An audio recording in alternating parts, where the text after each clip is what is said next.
Welcome back, everyone, to another episode of Trade by Numbers. I hope you had a great weekend. I know we had a rip-roaring time this weekend. We had a great week last week and just really kind of celebrated a little bit.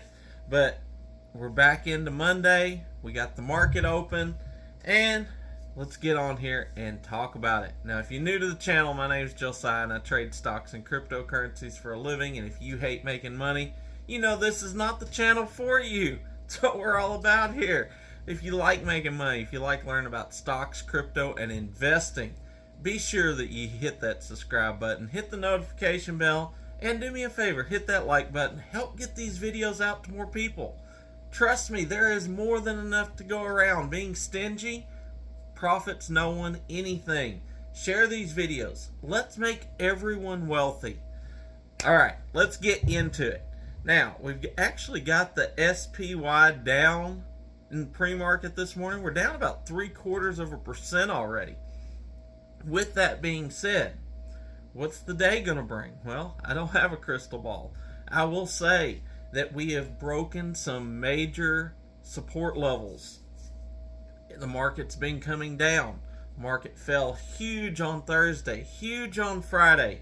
And then, to top all that off, we have all this insolvency with the banks going on, and that's putting a lot of fear and a lot of pressure out there in the market. So we've got things just continuing to layer on themselves.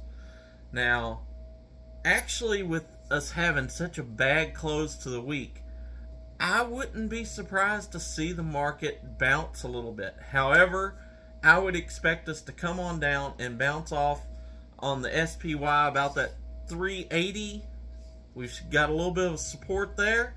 If we can bounce off that 380, then I could see that market actually rally and be green today.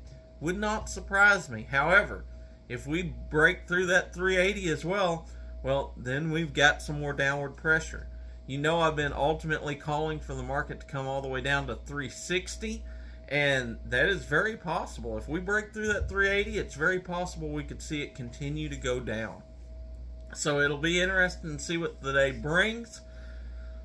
Luckily, I guess for me, I'm not going to really be trading much this week. If you watch my Friday video, I've got pretty much my entire account tied up in cash secured puts.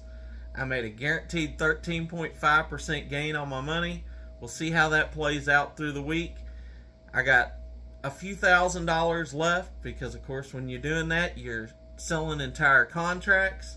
So the money that I had left over that wouldn't buy another contract or sell another contract for me, I'll be looking. Maybe I can find a nice little options play or a couple little nice option plays for under a couple of $1,000s.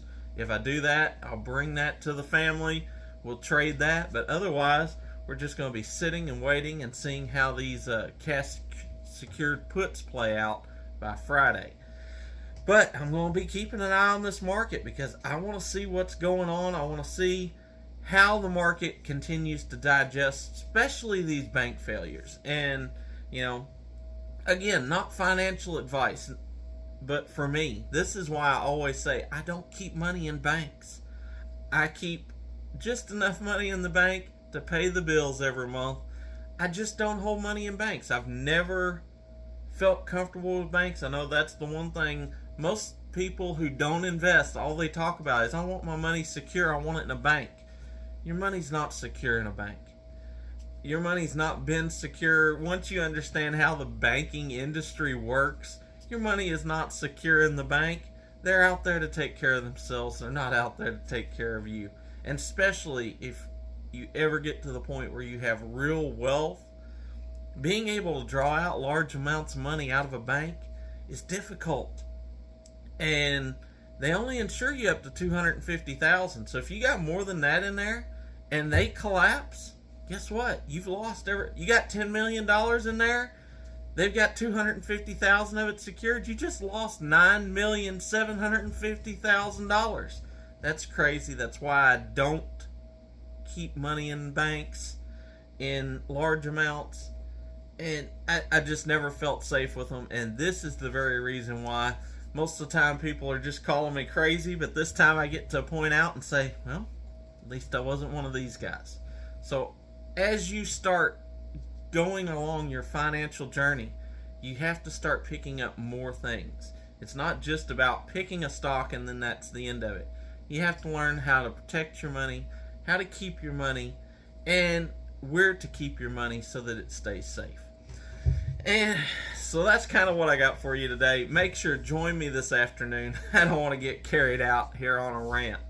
But join me this afternoon. We'll see how the market did. We'll see if we hit that 380 and get a bounce, or if we break through that, because I'll set us up some new technicals for where that next level of support is.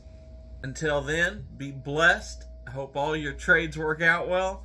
And remember, never trade with your emotions. Always trade by the numbers.